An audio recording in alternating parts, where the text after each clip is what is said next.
कौम लूत पे भी अजाब आया। हम जिन्स परस्ती, मर्द मर्दों से बदकारी करते। हजरत नूह ने समझाया कि यह काम दुरुस्त फितरत के खिलाफ है, यह काम दुरुस्त नहीं।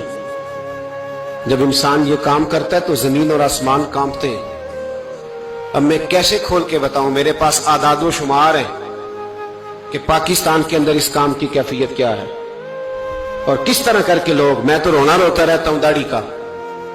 लोग कई दफा कहते हैं हजरत साहब पहले भी आए थे तो दाढ़ी की बात, फिर भी आए तो दाढ़ी की बात, तो मैं रोना रोता हूं। इसलिए रोता हूं कि जो क्लीन शेव नौजवान होता है वो अमरद के हुक्म में है, उस पर वही हुक्म लगता है जो औरत पे लगता है। उसके साथ मर्द का उठना बैठना उसी तरह नाजायज है जिस तरह औरत के साथ।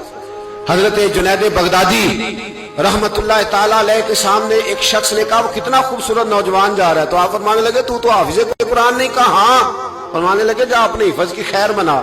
वो शख्स कहता है मैंने उस बगैर दाढ़ी वाले क्लीन शेव नौजवान को बुरी नजर से देखा, मुझे कुरान पाक ही भूल गया, सारा कुरान पाक भूल। और कितने साल मैं दुआएं करता रहा, बैतुल्लाह के तवाफ करता रहा, मैं याद भी करता तो नहीं होता। कैसे अब तो हमारा नात कहां ब्यूटी पार्लर से होके आता है, हम किसी और को क्या पैगाम दें। वो पैगाम, वो निजाम, वो तरीकाकार जिसका हुक्म था शरीयत में।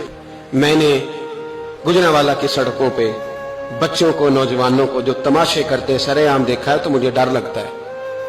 और कोई रोकने वाला नहीं, शुगल हो रहा है, हंस रहे हैं और सामने औरतें भी हैं, सब हो रहा है। कितनी तकलीफ की बात। हजरत नूह की कौम ये काम करती थी, कुरान पाक ने बयान किया है। हजरत नूह ने समझाया, फरमाया रब करीम ने तुम्हें अपनी ख्वाहिश पूरी करने के लिए ये जायज तरीका अता फरमाया, औरतों से निकाह करो और इस निकाह की बरकत से जो अल्लाह तुम्हें औलाद देगा उसको अल्लाह तबारक व तआला तुम्हारे लिए बाइसे बख्शिश भी फरमाएगा।